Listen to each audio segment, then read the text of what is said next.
evening, ladies and gentlemen. I'm very happy to be here in Mumbai today to treat you to truly unique experience. Tonight you will become the very first audience to see the new film about South Asia, a part of the documentary series Wild Edens. From dense forests to remote deserts, along wild mountain ranges to the mighty river Ganges, you will see the amazing nature of India with your own eyes. Dear friends, we live in the time of a worldwide crisis, and this crisis is a global warming. Climate change is here, and we should address the issue urgently. Droughts, forest fires, floods, melting glaciers, loss of entire unique ecosystems. These are the things global warming has in store for us. I know for a fact that I don't have to convince you that our predicament is deadly serious. Here in India, climate change hit particularly close to home since 2080. Will forever go down in history as a year of the most devastating flood of the last 100 years.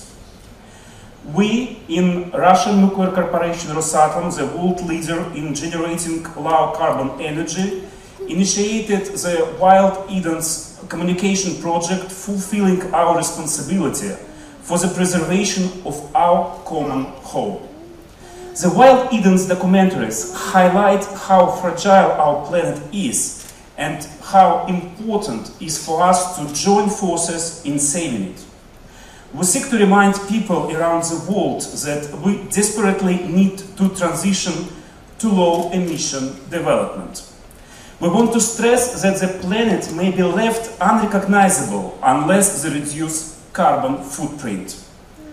For over 70 years, Rosatom State Corporation has been working on providing future generations with a green and reliable source of energy. In 2017 alone, our nuclear power plants prevented emission of 584 million tons of CO2. Is it a lot? I can tell you that this is a tenth of the exhaust gases produced by all cars on the planet. Nuclear power is essential for cutting CO2 emissions and achieving the objectives of Paris Climate Agreement. It also contributes to sustainable development, which is necessary for the preservation of flora and fauna. Along with our international partners, we take responsibility for resolving global environmental challenges and call upon the world community to wake up and do the right things. As Mahatma Gandhi once famously said, "Be the change that you wish to see in the world." Russia and India have a special relationship, and the field of nuclear cooperation is not exception. It's a great honor for us to be a partner of India in the implementation of such large-scale international project as the Kanakala nuclear power plant. Having made a choice to build the station, India chose to preserve its unique nature.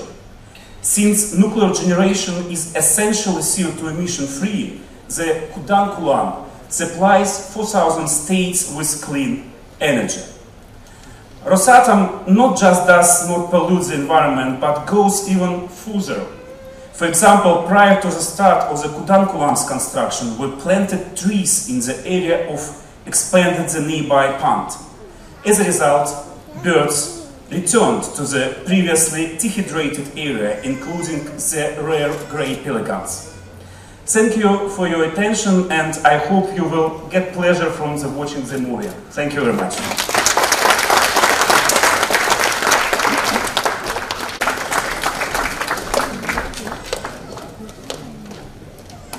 Thank you, Ira, and thank you for all that you do in spreading the word on climate change as well. We do need a lot of young Indians to come forward. Okay, so for those of us who grew up in the late 80s, and the poor kid, I think, might want to go out. Please take her out. Oh, poor girl. Girl? Yes. Okay.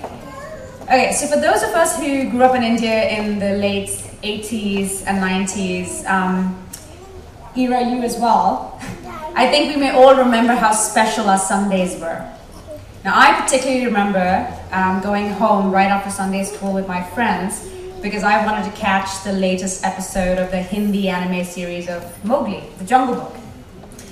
Now, while we were watching this series, kids, parents, all of us, we were all rooting for Mowgli. Why? Because Mowgli was fighting for his place with the wolves, and Mowgli was also fighting to save the jungle from hunters and poachers. Basically, we were all rooting for him because it felt so intimate and personal. So what happened exactly to all of us as we became adults? Now, undoubtedly, our responsibilities changed and they skyrocketed. But we still haven't identified as one particular responsibility as truly ours. We have, in a way, grown so distant from that childlike ability to connect with everything as our equal, as one of us. And the biggest of all disconnects is, sadly, Mother Nature.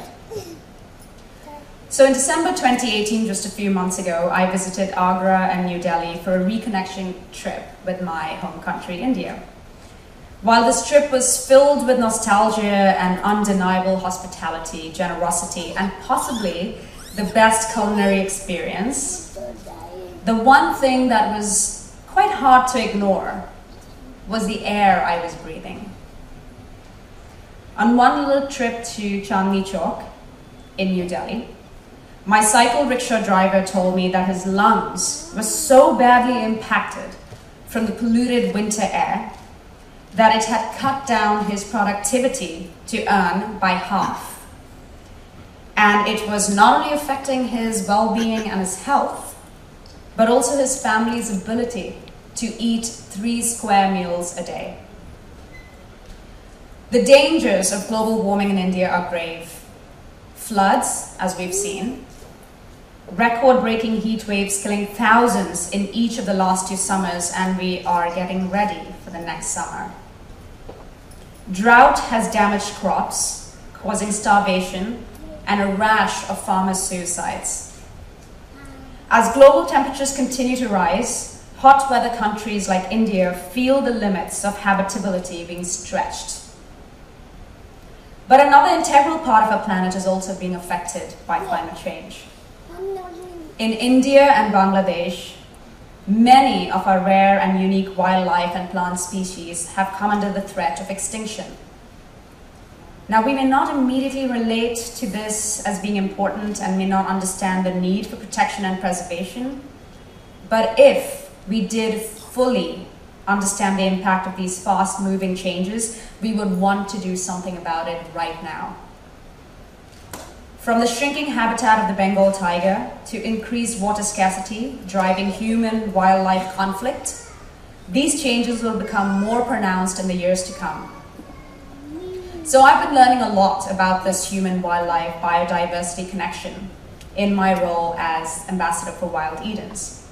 And as I keep going deeper and deeper and deeper into my research, the one thing that keeps coming up time and again as one of the biggest solutions is clean and green energy, lowering carbon emissions and reducing carbon footprint. So luckily, Rosatom understands this, and they are fighting the good fight to reverse the damaging effects of global warming.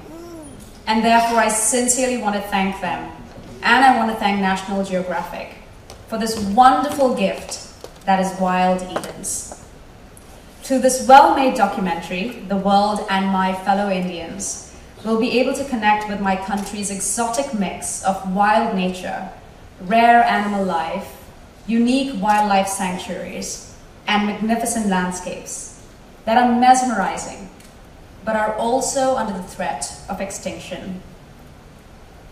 The many wonderful creatures that you will be introduced into this film, and I had such a joyful time actually recording the voiceover for this because I kind of felt like, you know, I get to tell these stories and now you get to hear the stories. But I promise you, you're going to fall in love with them.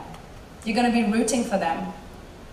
You're going to be won over by their beauty, their resilience, their survival instincts, and also their vulnerability.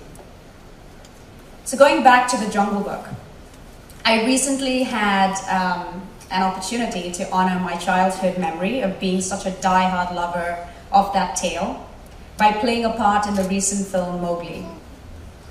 As I was doing the press rounds and as I had come into my own awareness of the ills of climate change, a thought crossed my mind. What if there came a day that I had to tell my grandchildren that the only way they will ever know who Shere Khan truly is through an image in the storybooks or the brilliantly engineered motion capture version in my film? Well, that would be a terrible day. So I truly hope that day never comes, because we would have horribly failed the future generations.